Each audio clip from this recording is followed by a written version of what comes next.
बिस्मिल्लाहिर्रहमानिर्रहीम। अभी हम लोग जो पढ़ने जा रहे हैं वो है encryption with keys and password. Password और कीज के साथ हम लोग इंक्रिप्शन कैसे कर सकते हैं इसमें देखेंगे। Relationship between cryptographic keys and password. ये हम लोग देखेंगे कि होता क्या। Password are use for authentication to enter a system, whereas cryptographic keys are used to read and encrypted message।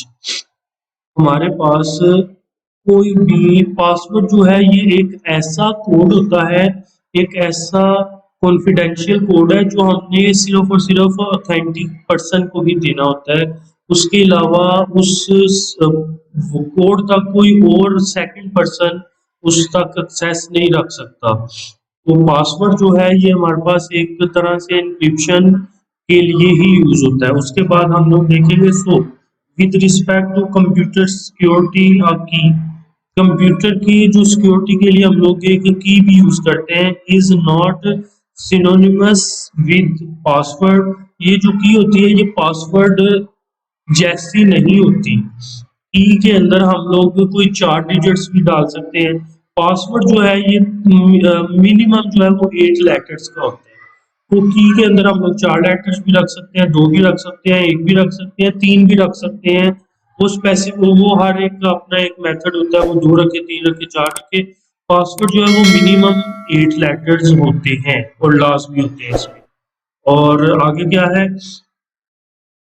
it is also possible that a password can be used as a key। और ये भी possible होता है कि password जो है वो एक तरह से की के लिए भी यूज हो। The basic difference between these two is that a password is generated, read, remembered and reproduced। तो पासवर्ड के अंदर 2 चीजें होती हैं, वो हमने क्या करना होता है, इस जनरेटेड इसको जनरेट किया जाता है, रीड करके रिमेम्बर रखना है, याद रखना है, एंड रिप्रोड्यूस, और इसको बार बार हमने रिप्रोड्यूस करते रहना। For a human use while a key is used by the software or human, चाहे वो कोई सॉफ्टवेयर यूज कर रहा है या फिर कोई इंसान यूज कर रहा है, सबके लिए हमें इसको बार बार बदलना पड़ेगा। Process a message by using that की एंड द क्रिप्टोग्राफिक एल्गोरिदम। ये क्रिप्टोग्राफिक एल्गोरिदम के लिए भी हमारे पास ये बेस्ट होता है कि पासवर्ड को हम लोग चेंज करते रहे। उसके लिए जो हमारे पास वेबसाइट्स के अंदर ऑनलाइन जो कम्युनिटी में या ऑनलाइन जो चीज यूज होती है उसको बोलते हैं कैप्चा। तो कैप्चा क्या होता है, इसमें हम लोग कैप्चा के लिए हम लोग देखेंगे we can write a program that can access a website and give it a password. Captcha जो है वो एक पासवर्ड बनाता है जो कि एक वेबसाइट के लिए ही वो जनरेट करता है, और ये हर टाइम डिफरेंट होता है।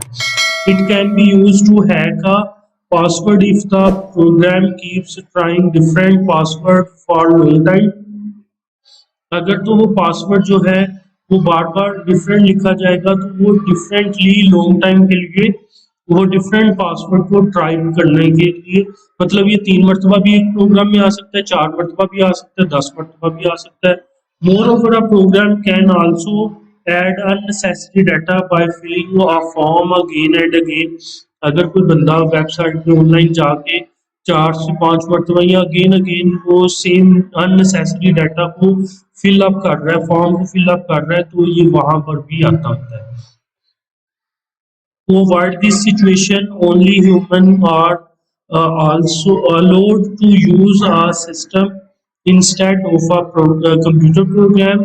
So a picture is shown on a website whenever there is a form and you are asked to read that image and fill a field उस फील्ड को इसने फिल करना होता है। वो पिक्चर भी हो सकती है, वो कोई टेक्स्ट भी हो सकता है, कोई वॉइस भी हो सकती है।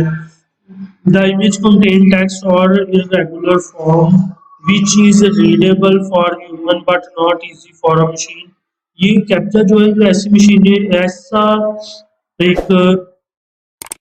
जो क्या से बोलते हैं, एक ऐसा मटेरियल जनरेट करके वो देती है। वो पिक्चर की फॉर्म में भी हो सकता है, ऑडियो की फॉर्म में भी और टेक्स्ट की फॉर्म में भी।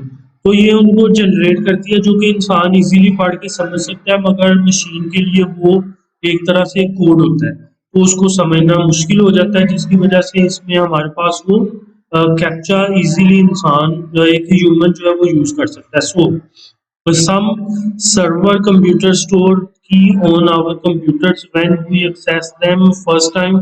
जब हम लोग फर्स्ट टाइम उस किसी भी जो सर्वर है उसके उस तक एक्सेस करेंगे, उससे कुछ सर्विसेज लेंगे, वो फर्स्ट टाइम हमारे कंप्यूटर को एक्सेस करके वहां पे एक हमें की दे देगा।